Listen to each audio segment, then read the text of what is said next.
Mmm. Goes down smooth. And afterwards, you don't even smell. That's right, folks. I just had 3 shots and I don't smell. Imagine. You can walk around drunk all day. No smell, no tell, scotch.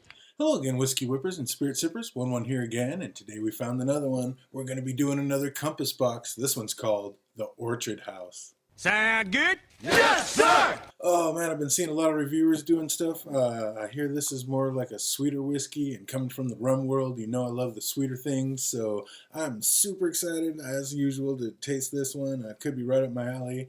Really love that last compass box I just did, the Artist Blend. That's like their bottom shelf compass box, and they said it's made for blending. I think it's absolutely delicious all by its own. I think this one might be in the same wheelhouse. I'm stoked to try this. Really excited. Woo! Decent little pop. Let's get it.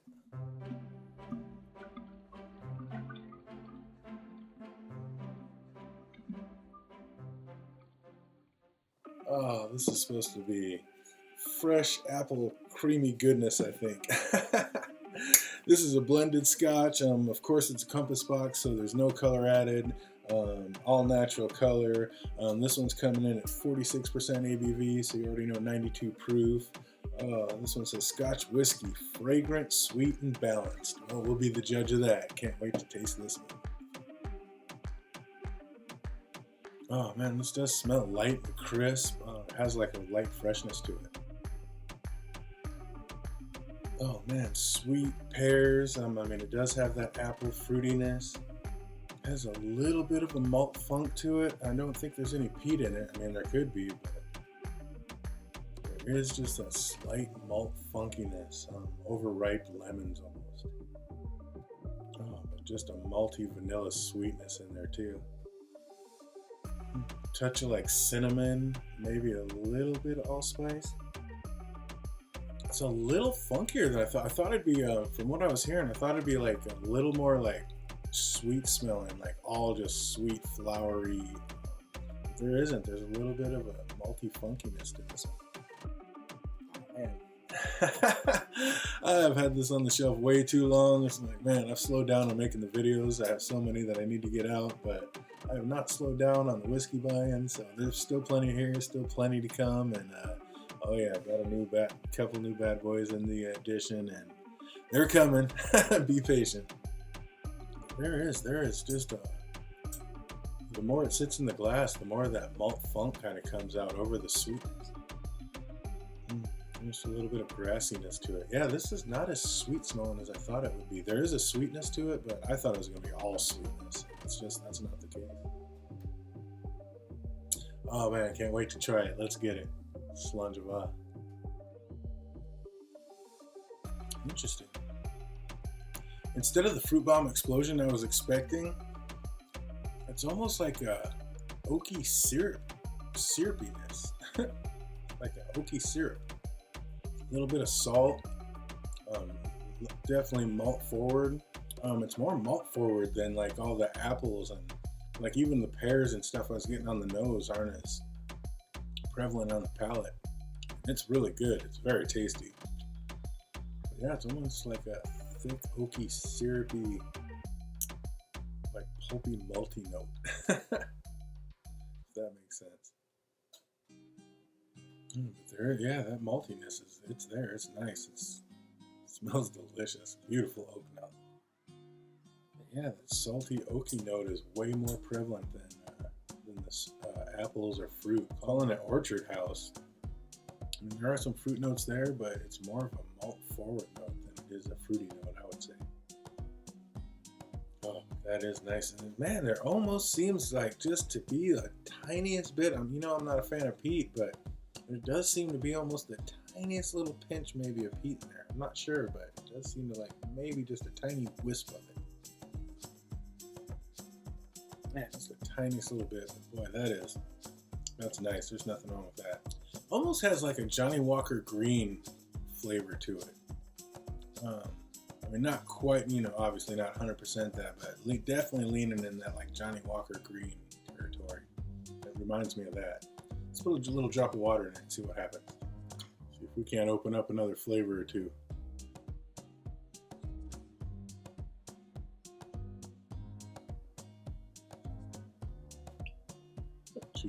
why not? See if we can't crack this bad boy open and bring out some of those orchard fruits. Orchid, how do you say it? Let me know in the comments down below. Yeah, I didn't realize it, but I think there's some kind of whiskey blended in here that has just a touch of peat. It almost tamps down, the water almost tamps down that oaky, like robust oaky note. Giving it more of like a cherry nose instead of that fruit, pear, apple thing that was happening without the water. Like an overripe cherry or not even a cherry, more like rhubarb than cherry, I think. Almost leaning in a rhubarb over a cherry note. Yeah, with that funk, with that peat, it's more of like a rhubarb than a cherry. All right, let's see how it is on the taste. Prost. It tamps down that super oakiness, and almost like I said, that rhubarb nose is right there on the palate too. And I'm not the biggest fan of rhubarb, but this one has like with that oaky influence. I like this. This is nice. But I think it is like that peat and oak and cherry. That's kind of giving it almost a rhubarb effect. I think, as usual, I think I like this one without the water. The water definitely does change it, but I think I like it without the water. Let's see how it does over some ice. Even better pop that time.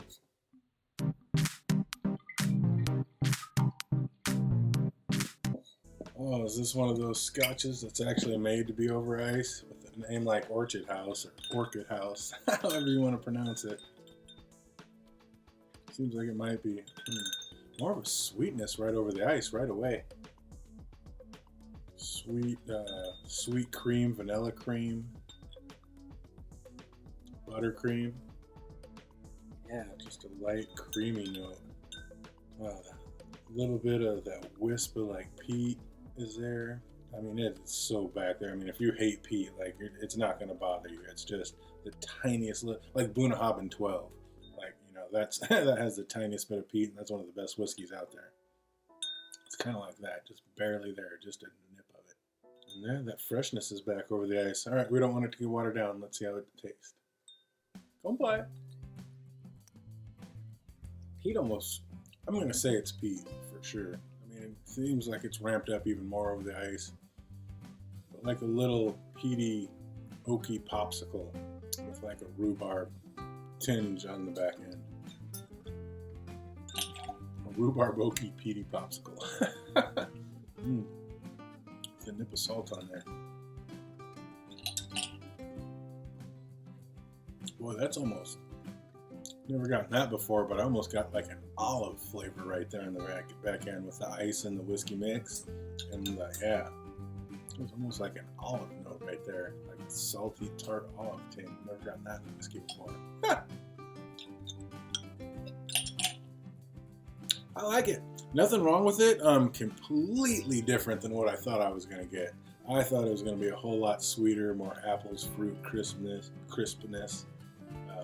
This is more of an oaky, not salty, but more of a tamped down rhubarb, darker flavors. I thought it was going to be more crisp and fresh and just popping with like light crisp green apples, and it's not. It's more of a dark, you know, overripe cherry leaning towards rhubarb situation. For me, scale out of 1 to 10, I mean, I like it a lot. I'd probably give this a good solid 8.4. God, what did I pay for this? Oh, looks like we got this for $60.99 plus tax, so probably close to like just like $74 or something out the door.